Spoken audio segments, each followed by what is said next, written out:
Thanks, Ken. I really appreciate it. All right. And I want to thank everyone for joining us today. Hope to make this an informative and interactive session. Wanted to talk a little bit about the industry and the merchant service industry, and hope to maybe provide a little more light into kind of how the process works and answer any questions that you may have just as far as merchant service, anything you've been thinking about or wanting to ask, but haven't been able to have that opportunity. So I want this to be educational, informative for everybody. So with that being said, I'm Dan Garrett, the owner of Merchant Services United. We're a merchant service firm based in Montgomery County. And so what I do is I help businesses and nonprofits accept and process card payments, debit, credit, ACH payments online, in person, mobile, any different way you can imagine. So I'll dive into that a little bit deeper as we go. But again, just want to provide some insight into the industry, and we'll go ahead and get started here. So one thing I wanted to also mention, besides my company, like I said, is Merchant Services United, but there are something called payment processors. And a payment processing company is the company that is actually moving the money from the customer to the business's bank account. Okay, so the processor, for example, that I use just to make it simple for you to understand is a company called Payrock. And so Payrock is a company that processes roughly about $100 billion in credit card volume in sales each year. So they do quite a bit, and they're one of the largest players in the industry. The point of what I'm trying to say is these payment processing companies are huge parts in the daily commerce. We don't really see it. It's something kind of behind the scenes, but they're huge players and help kind of keep money flowing from, like I said, from customers to those businesses. So just wanted to touch on that briefly, just to give you a little bit of background as far as how that process works. And so what I do, my relationship with Payrock is I'm essentially almost a broker or someone in the middleman, you can call it. I help connect businesses with this payment processor, whichever payment processor that I'm working with, to help these transactions flow. Okay, so that's kind of the relationship and how Payrock and I are related, but they don't own Merchant Services United. Merchant Services United is my company, and all of the clients that I work with are my clients. Payrock is just simply there, kind of in the background behind the scenes. So I know this is a bit wordy here, but what I wanted to talk about a little bit is kind of the value in what a merchant service professional can provide, as opposed to maybe working with a company, for example, like Square. I just picked Square, but you can pick any company out there that is out in the industry. The main difference are really, I would say, about four things. So the first is personalized support. So with Square, if anyone has ever worked with Square, familiar with them, your support is online or through a 1-800 number call center. That is fine if you're just looking for kind of maybe basics, but generally speaking, if you have real in-depth questions, or if you want to build a relationship with someone in the merchant services industry, that way you'll be able to have a relationship with someone as you need support and to help you with any technical or payment related issues, whatever they may be. This often includes setting up equipment or training your staff, ongoing support. Like I said, these are things that you're not going to necessarily get with a company like Square. Okay, so that's really important. I can't tell you how many times I've heard from clients that have signed up with me saying they were never getting monthly statements from their previous provider, like Square, for example. So something like that, not really knowing, what you're paying as far as fees, not understanding, not having access to that information is pretty crazy. It's so for someone to not have to really be in the dark with what they're paying, and how their transactions are flowing and what the cost is something that I want to make sure that I'm transparent and providing as much information as possible to my clients. And I'm sure everyone would appreciate the fact that they're able to get statements and have access to all of that information. The second thing is better pricing and negotiation. So Square typically offers flat rate pricing. You may have seen, if you simply just Google their name and type what the fees are, it's typically going to be about 2.9%. And so it's an easy way for people to understand what they think they're paying. But unfortunately, like I said in the first bullet point, these numbers are not always so clear. Okay, so there's a lot of gray area that goes into the actual pricing for these companies. So I'll give you a quick example when it comes to better pricing. So for example, Square, like I said, has a debit card acceptance processing rate of 2.9%, like I said. Let's just say about 3%. With me, if a customer of yours is using a debit card to make a payment, the fee with me is about 1.49%. So that's a pretty big gap. And just that gap right there alone, depending on the type of business and transactions, can save anywhere from 30 to 40% off of your processing fees each month. So that can make a pretty big difference when you're looking to maybe find ways to cut cost. There, like I said, very simple ways like this, like I just explained, to help reduce those fees and make sure that you're not overpaying for processing fees. Number 3 is advanced features.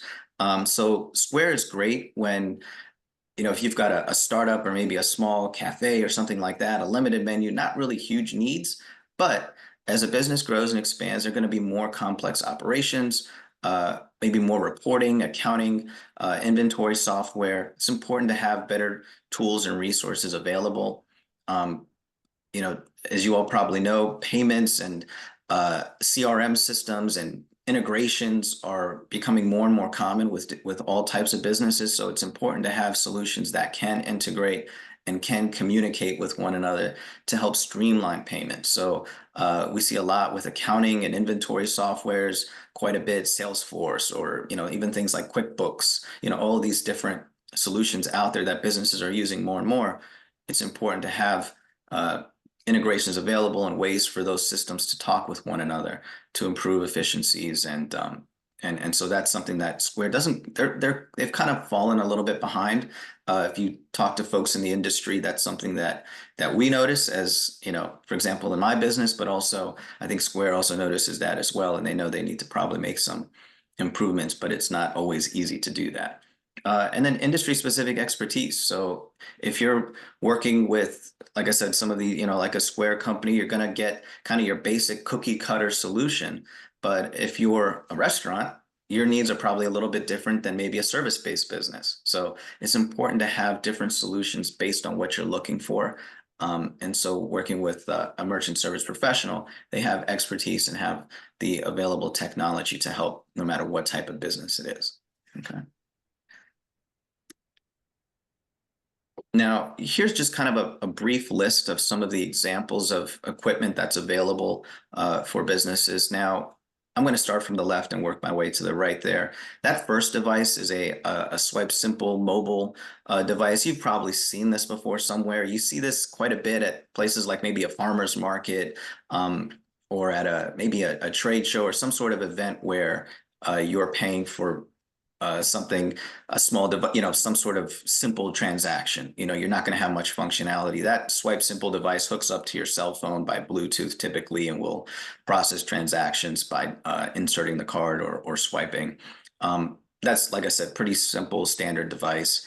And then if you move to the right there, you'll see some other terminals. Now, these terminals are used quite a bit, like for example, maybe some landscapers may use these devices, service companies like contractors, if they come to your home and they're doing some work at the property, and you'll be able to make a payment through one of those devices. They're pretty handy, so you can take them on the go with you. They're usually they usually have data available as well directly with the phone, or you can connect it with your phone. Excuse me, they have data built into the device, or you can connect with your phone.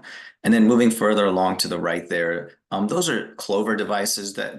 Those are devices that are typically used in a retail setting, or maybe a restaurant or a bar that has maybe a large inventory. If it's a restaurant that has table seating, maybe they've got kind of a table layout. So if table 16 has an order, they can input all of the customer's orders directly into that device. It can communicate with the kitchen staff and work like that. So those are a little more in-depth devices there. But again, these are all pretty standard devices that that I would offer, as well as many other merchant service professionals for different businesses.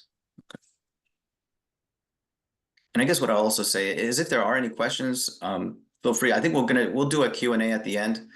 We should have time for that. So if you have questions in the meantime, feel free to speak. Otherwise, we can definitely chat at the end. We'll have a Q&A session then. Okay, so there are a few different ways that you can obtain equipment. So if you're a business that requires equipment to conduct transactions, you can do it one of three ways. You can either purchase the equipment, you can rent it, or you can lease the equipment. Okay, and so I've kind of included a little bit of description what each entails. Purchasing is pretty straightforward. You're just purchasing the equipment up front. You can typically purchase a maintenance plan for the equipment if it stops working, needs to be replaced. The purchase cost is not tax deductible, and it typically requires a larger cash investment to obtain the equipment. The equipment options that I mentioned on that previous slide are not cheap, believe it or not. They're highly technical, essentially computers, right? And so they're not cheap. They unfortunately can break very easily. They're usually getting a lot of wear and tear, and folks are kind of banging them, and they have the propensity to break down pretty quickly. Okay. And so that's one option in purchasing equipment. That's how a lot of folks kind of think of, when they start a business, oh, I need to buy the equipment. So that is one option. It makes sense sometimes, but there are definitely some other options available as well. So for example, you can either rent the equipment, and this is similar to maybe renting when you're renting a vehicle, right? You're just borrowing the equipment. It's on a month-to-month basis. There's no official contract, meaning you can return the equipment at any time without any penalty. There's typically no credit check when you're renting the equipment. And if the machine breaks, it's no longer working, you can return it. For example, my company will provide you a brand new device if it's broken and needs to be replaced. And the monthly rental fee that you pay each month is tax deductible. Okay, so the other option you may want to consider is also leasing equipment. So lease does have a contract length. So this is similar to maybe if you lease a vehicle. The leases for equipment typically lasts 36 to 48 months, so 3 or 4 years, and there are penalties if you decide to return the equipment and cancel your service prior to the completion of that lease term. So the lease, there is the lease fee that you do pay each month is tax deductible, so there's some benefits there. I always like to mention that some business owners are always looking for different ways to save on their taxes, and like I said, this equipment is not very cheap, so this can be a way to save on some expenses there when it comes to tax time. So just something to keep in mind there when it comes to equipment. And what I would also say, there's no necessarily right or wrong answer when it comes to equipment, whether you want to purchase, rent, or lease it. It just depends on the equipment type you need, maybe your financial situation at the time, and whether you are looking to scale and grow quickly, or if you're not necessarily looking to do that. And so it all kind of depends. It's a kind of a fine science. But a lot of times, more and more, especially if a business is starting out, maybe funds are tight, I typically try to recommend either renting or leasing. It just doesn't necessarily make sense to purchase, expensive 3, 4, 5, sometimes even up to $10,000 worth of equipment up front before you even make a dollar in the business. So sometimes it makes sense to maybe either rent or lease just to keep that cash available until your business grows, and then you can decide to maybe purchase later on if you decide to, if that makes sense. But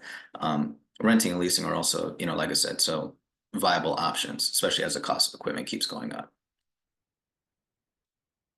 So this device basically is what it talks about are the different ways that payments can be transacted. So I'll start with the gray section in the top right there. APIs, these are basically, API stands for Application Programming Interfaces, and basically allows businesses to accept payments on a business's website or through mobile applications. Okay, so that's becoming more and more common. Also SDKs, which stand for Software Development Kits, and these are used by typically web developers or software developers, app developers, And so that allows payments to be made via apps, mobile payments, and different things like that. So again, something that's becoming more and more common as well. And then also pay by cloud, which allows firms to receive in-person payments and online payments with one integration. So this is great if a business has an online presence as well as a physical brick and mortar presence. So think of this for something maybe like a store that has an online uh, store where you can purchase items online through maybe through their website, as well as a retail brick and mortar uh, location as well. This can allow Pay by Cloud to help payments be transacted through that one integration. That just makes things a little more streamlined. And then you've got online payments, which is that blue or purple section there. You've got virtual terminals, which are essentially allows a business to process payments without the physical presence of a card. This is pretty standard if you see websites where you're able to enter your payment information through that website and process those payments securely. That's pretty standard. Again, very common these days. You'll see pay by web, which is very similar to that. You're going to see things like, where the customer makes a payment through that business's website. So again, pretty similar to a virtual terminal. And then you've got pay by link. So this is where a customer receives an invoice with a link to make a payment securely. This is pretty common as well. If you've ever received invoices via email or by text or clicking a QR code, maybe this is what that's talking about. And then in the orange section there, the in-store payments, these are pay by tap, which is simply just tapping your card to make the payment.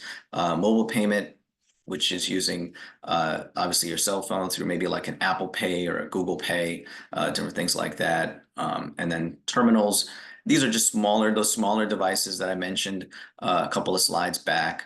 And then POS, which stands for point of sale system. This is the larger devices that you may see at a bar or restaurant.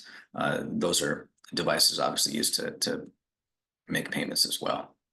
Okay, so I just wanted to kind of give some background as to the different types of payments. And more we're seeing the online and integrated payments in the industry and a lot more demand for those types of solutions. So I just wanted to give a quick example. So businesses that are sending an invoice, this is just a standard kind of an example of a e-invoice that is sent that can be sent from a business to its customer. You'll see towards on the left-hand side there, you'll be able to enter the payment amount, $500, and you can enter the customer's phone number, email address, and their invoice number, maybe a description, kind of a memo field of what that payment is for, and then set a due date for that. And then at the bottom there where you can send that e-invoice for $500, just makes it easy for the business to send the payment to the customer. The easier you make it the easier you make it for the customer to make the payment, the quicker you're going to receive the funds is typically what I tell clients. So sending an invoice to a customer's email or to their cell phone is going to really make sure that they receive it, assuming their information is correct, and they're going to make that payment quicker as opposed to maybe calling in to speak with someone to make the payment over the phone or sending a check. All right, we all know, we've all heard the saying, the check's in the mail. This is one way to prevent that from happening. And again, this is an online payment gateway, and this is where a customer can go onto the business's website and enter the payment amount that is due, enter their contact information, and in the middle there, you'll see they can enter their card number, the CVV code, the expiration date, and the cardholder name. And once they enter all of that information, if they scroll down a little bit, can't quite see it on this page, there'll be a button that says pay, and they can make that payment. And the good thing about something like this is you can set up recurring payments. So recurring payments are great for businesses that have obviously recurring payments each month. So think of like a gym, maybe a landscaper, companies like that where they're charging the customer the same amount each month, and it's going to be the same day each month. You can set that up recurring so you never have to go in and manually request that payment, and the business can handle all of that through the gateway. Okay, so it's really cost-effective, easy way for businesses to set up those automatic payments, and it's almost like kind of set it and forget it. All right, and a lot of times what I'll also mention is payment gateways nowadays are able to automatically update the expiration date of a customer's credit card. So if their card is about to expire, you know, sometimes people forget to contact everyone they have a recurring payment for and update their payment information. Well, some of the gateways nowadays, and I prefer to work with these gateways because this happens quite a bit. The gateway will automatically update. So the card brands will communicate to these gateways and let them know, oh, John Smith's credit card expiration date is now changed. It's now this, and the system will automatically update it. Nothing is needed from the business or from the customer. No action is needed. So a nice way to keep the money flowing without any stoppage. And then, like I said earlier, you can text or email payments. This is just simple examples of that, where customers are receiving text messages from the business requesting payments with a link to make a payment. Okay, so very standard, straightforward, easy way for businesses to accept payments nowadays. And this can be used for multiple types of businesses. We see this with doctors' offices, dentists, service providers, contractors. I mean, it runs the gamut. Any professional service, CPA firms, financial advisors, folks like that. It can, so many that would receive payment, that can accept payments this way. One thing that I also wanted to talk about, I get a common question quite a bit is can we integrate with QuickBooks? And the answer to that is yes. So QuickBooks is actually owned by a company called Intuit. Okay, and Intuit, like I said, owns QuickBooks, owns TurboTax, and a bunch of other companies, a huge conglomerate. And they offer a great service. Okay, if you've ever used QuickBooks, in fact, so it's a great company. But when it comes to the payment processing, what we found and what my clients have told me is the service is lacking. So you're, again, kind of like that Square example that I mentioned in the beginning, where you're not really getting that dedicated support. If you have any questions, need to make any changes, you're calling 1-800 number, good luck getting through, in under 20 minutes, that sort of thing. So it's important to let folks know that there are other options available. You can continue using QuickBooks for all of your accounting needs, and they're great at that. But when it comes to payments, it's important to know there is a solution out there that can help. So like I said, I do have that in an integration available. I'll just explain to you how that works. Basically, you're going to go into your QuickBooks Online account. You'll create an invoice just like you normally would, and you'll actually just save that invoice. You won't actually send it to your client. Our software, which is called Biller Genie, will send that invoice that was saved in QuickBooks, and we'll send it to your client. It will include your business letterhead, and it will come go directly to your client, and so your client will be able to make the payment.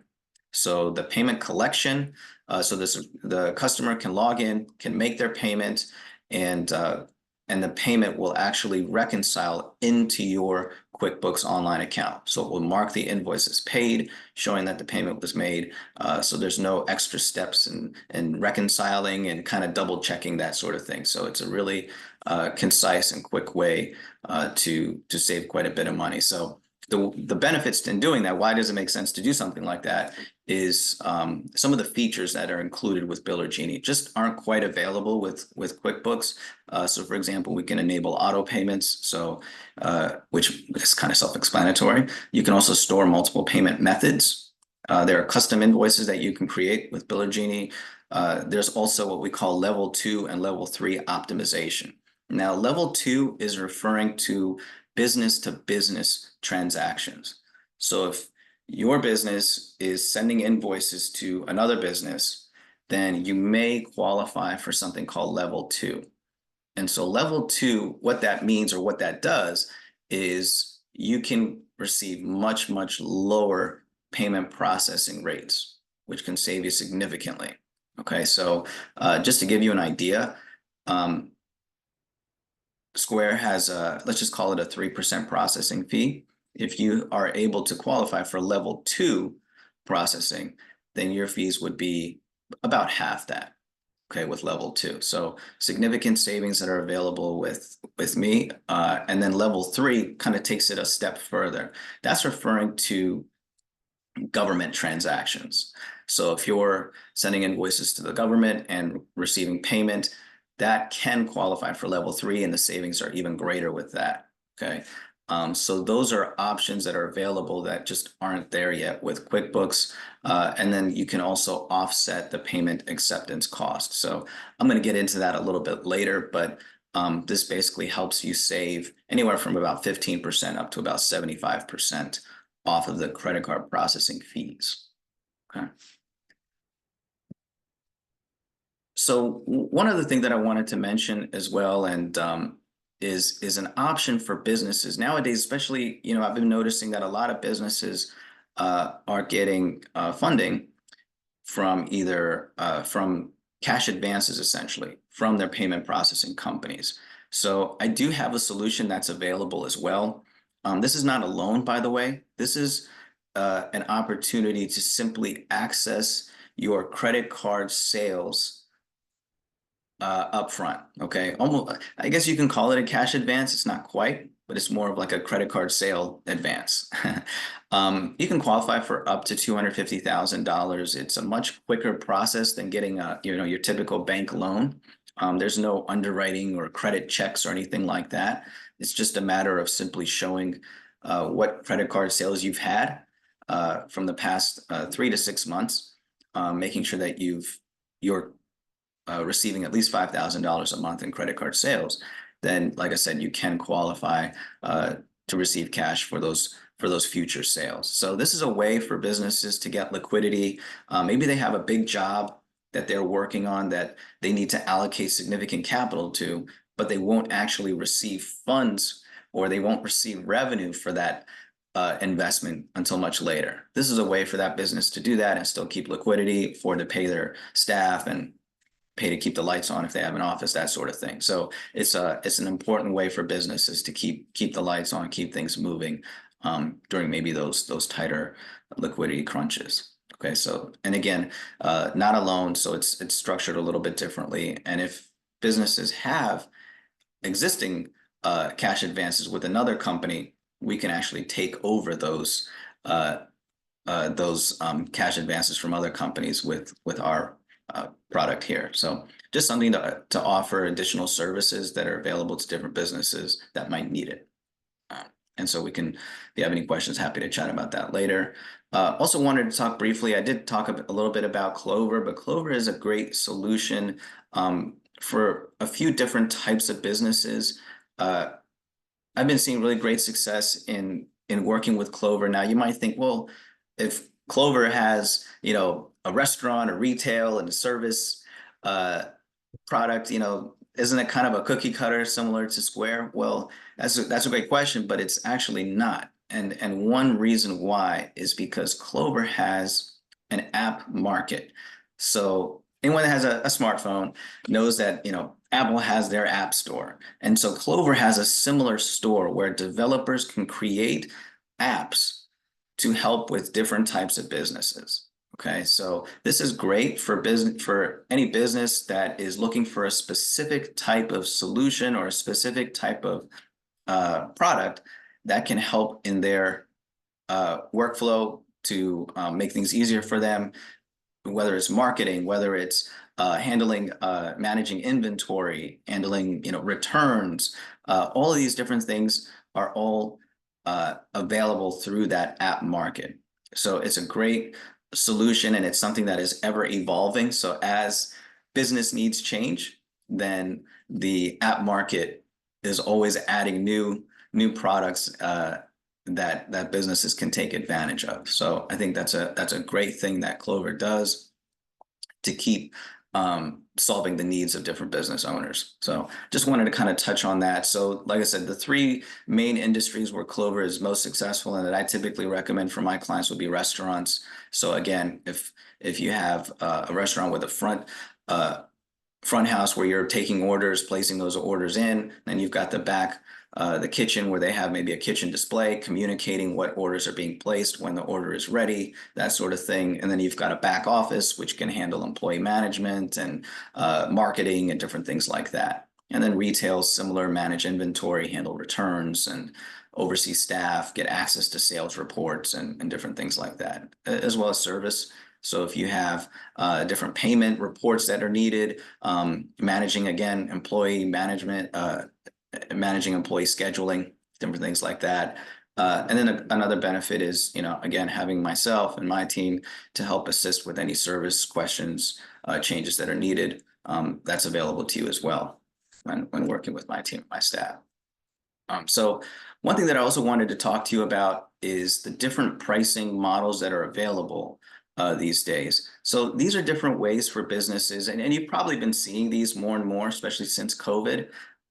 Consumer Choice is basically a program where businesses can offer their customers different prices for the same products, depending on how the customer wants to pay. Okay, so this is something that's been coming up more and more often.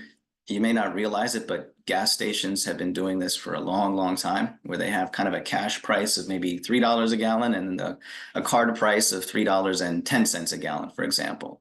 This is essentially what Consumer Choice is kind of different prices for that same product. And so this is a way that businesses can help reduce their credit card processing fees. It may not work for every business, and I explain that to businesses all the time. So for example, a grocery store, probably not a good example for a Consumer Choice, because some folks, they know the exact price of a gallon of milk, and if it's off by, a penny, then they're gonna be upset about that. So may not be a great fit for that type of business, but for many other businesses, this is something that is becoming more and more common. So wanted to kind of bring this to your attention. And like I said before, there's a card price and a cash price. So and I just also wanted to kind of show you how it looks or how it would show up. So for example, if you look towards the bottom there, if the item, let's just say, costs $10, the cash price would be $10, and then the card price may be $10.40, for example. Okay, so that's kind of an example of how that would work. Again, that 40 cents is being used to cover the cost to process that card transaction. Okay. And another program that's available is called Reward Pay, and basically it's a compliant surcharging program. And the reason why I say compliant surcharging is Visa, which is kind of the big player in this industry. They have recently changed the guidelines. So about a year and a half ago, the surcharging amount, the maximum that a business can surcharge was 4%. So essentially, if an item costs, let's just say $10, the highest surcharge that was available was $10 to raise it by 40 cents to $10.40. But like I said, about a year and a half ago, the surcharging cap was dropped to 3%. All right, so in that same transaction, $10, the 30 cents would be the amount that you can raise items. So surcharging is only related to credit cards, okay? Whereas previously Consumer Choice, that other program I mentioned earlier, can be used for credit as well as debit cards. So surcharging is only for credit cards. So you cannot surcharge for any items, for any form of payment like debit cards or gift cards, things like that. Okay, so the benefit with surcharging is it can save the business anywhere from 50 to 70% off their credit card processing fees. And then the previous model that I mentioned, Consumer Choice, this one can save a business a bit more, anywhere from 80 to 90% off of their fees. So it just kind of depends on what works and what makes sense for that business. And again, talking with someone like me, it's important to kind of just help you think about the different options that are available to help you make the right decision for your business. Okay, it doesn't make sense to save some money with Consumer Choice or this Reward Pay program if it's going to end up, upsetting customers. That's not going to help anybody. So it's important to, come up with a solution that makes sense, that your customers will understand, and so it's not going to hurt your business in the long run. So just wanted to show this again, kind of going back to what I said about Square and some of these other companies that don't provide monthly statements or provide you with the support that I think all businesses should have. There is a portal that I provide for all of my clients, which shows every single transaction. It shows monthly statements. It has support information as well. Of course, you can see your tax documents like the 1099, okay, and all of that. And then also something called PCI compliance, which is basically this is an annual questionnaire that all businesses need to complete, just verifying that they're being responsible with their customers' payment information. Okay, in other words, they're not writing down customers' credit card numbers on paper and saving it and things like that. So that's something that is important. A lot of businesses don't even know about this, and they're being charged every single month because they never completed the annual questionnaire. So PCI is something that is required by every business to complete that is accepting card transactions. So I help all of my clients with that annual questionnaire, and that's just a service that I provide to all of my clients. And again, something that you're probably not going to get from other places, especially kind of those big call center type of companies. So what I want to do now is kind of open it up to you guys. I've got just a couple of quick questions. And so feel free to unmute and so we'll go ahead and get started. Not too many questions, just 4 questions, and then we can open up to Q&A if we have time. I know we're getting a little bit close here, but can the credit card fees be passed on as a convenience fee or a surcharge? Anyone? I can't see I'm sorry. I'm trying to see if I can. I'm going to say yes. So the answer to that is actually no. So the convenience fee is something that cannot be passed on. They can only pass on so that is something that can't be passed on, but you can pass on fees as a surcharge, which are, did I say surcharge in the question before? I'm sorry. I think I gave the answer earlier when I said surcharge, but so no, you can't as a convenience fee, but you can as a surcharge. So sorry. All right.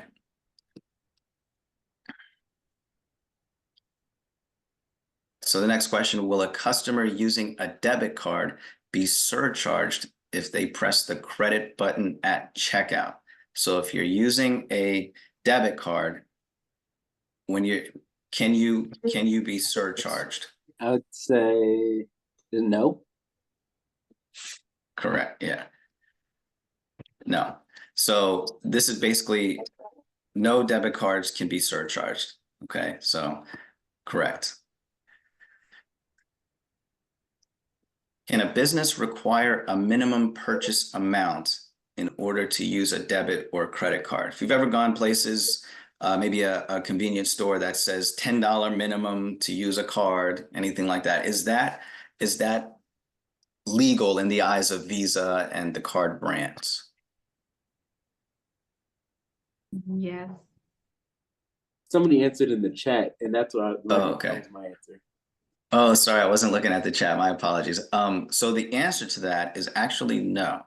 So they can't do that.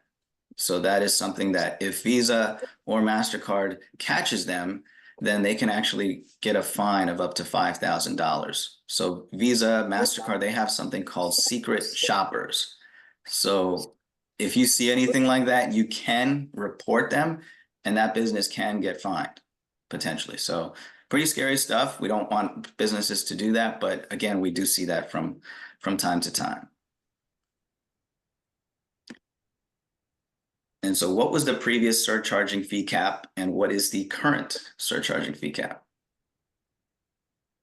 I'm not sure if somebody put it in the chat, but here, let me open the chat. They got it. 4 to 3. Yeah, I just saw that. All right. Good job, Renata. Thank you.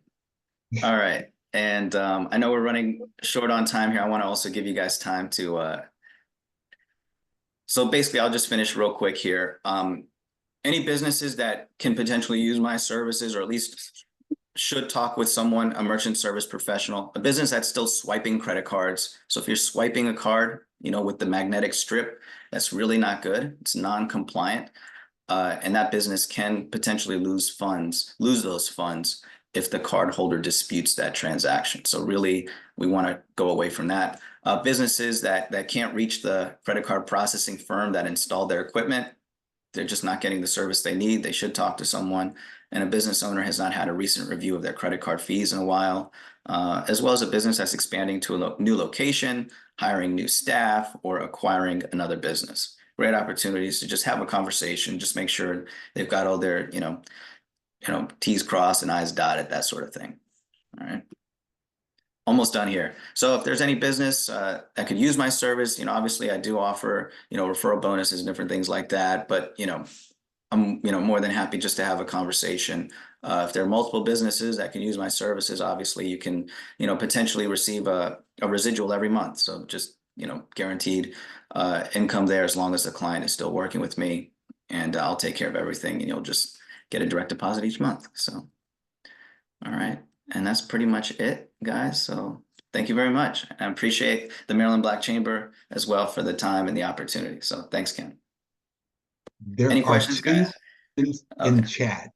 One, Okay, and sorry. this came earlier, so it says, is there a check payment option? Yeah, so the closest thing I would say to that would be when you say check payment, are you referring to maybe like an ACH, automated clearinghouse payment? Sorry, I didn't see the chat. Yeah, let's see. Yes, yes. Okay, yeah. So there is an ACH option available. Absolutely. So we do offer that as well for businesses as well. So yeah, great question. Okay, and then Renata had a question. Run your biz on a single smart POS system. Please explain more of this feature of Clover. Does it mean an accounting system like QuickBooks is not needed? Great question. Yeah. So you still want to have QuickBooks for the accounting software. Clover can communicate with QuickBooks when it comes to different items, but it's as far as the accounting is concerned, QuickBooks really has the most detailed information when it comes to accounting. Clover's smart point of sale system is going to be good for things like the inventory, employee management, and different things like that. Obviously, running sales reports and things, but not necessarily for all of the reports and balance sheets and different things like that that QuickBooks has. So you're going to lose some of that functionality if you just use Clover. So just depending, and if you're not using QuickBooks for all of those features, then maybe So I know I'm not giving you a clear answer, but I would we can definitely have a conversation about that depending on what features you're using and all of that. Excellent.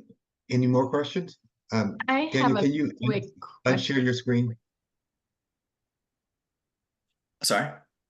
Can you unshare your screen? Oh, I'm sorry. Yeah, go ahead. Okay, there you go. Someone had a question? Yeah. Yes, I have a quick question. So with as it pertains to PCI compliant, if our company basically sends out invoice and we do it through Intuit, we're looking into other options, so I might be talking to you soon. However, like when we send out these invoices, does medical pro billing have to be PCI compliant? We don't physically, we do. Yeah, sorry, I didn't mean to cut you off. Go ahead. I'm sorry.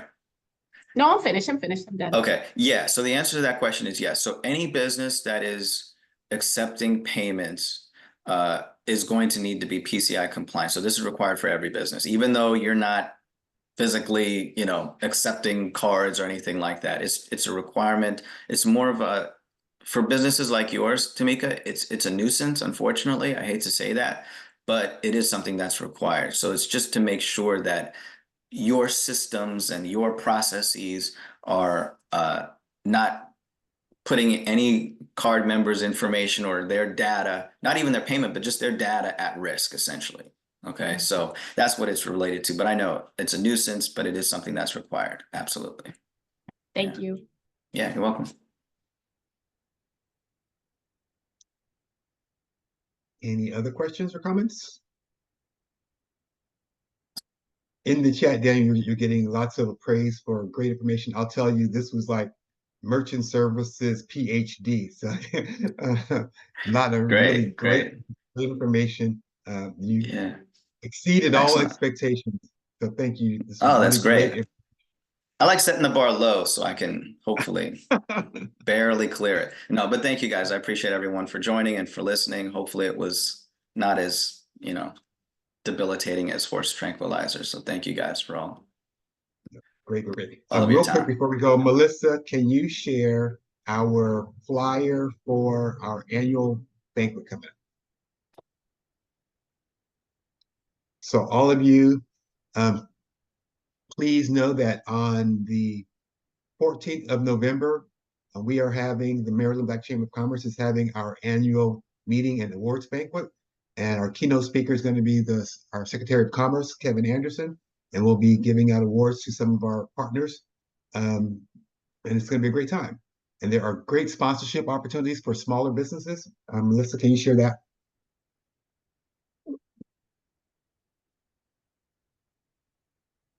We have an option that if you're a small business with 3 or less employees, that for $500 you can be listed as a sponsor, and we'll make sure everyone has this information.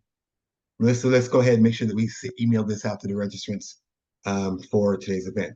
And with that being said, thank you all. Daniel has put his information in the chat. Again, Daniel, great presentation. Thank you so much. Yeah, thanks, Ken. Thanks, everybody. Appreciate it. Any last words? I see some of our board members joined. Yeah. No, I think that pretty much covers it. Yeah, happy to connect. If anyone has any further questions, happy to have a conversation. And yeah, thank you. I think I'm going to be reaching out to you. Let you look and see what we're doing. Okay, sounds great. Thanks, Ken. Appreciate it. All right. With that being said, everyone, it's 12 o'clock on the dot. And so All we'll right. go ahead. Thank you for joining us today. All right. Thank you, guys. Thanks, everyone.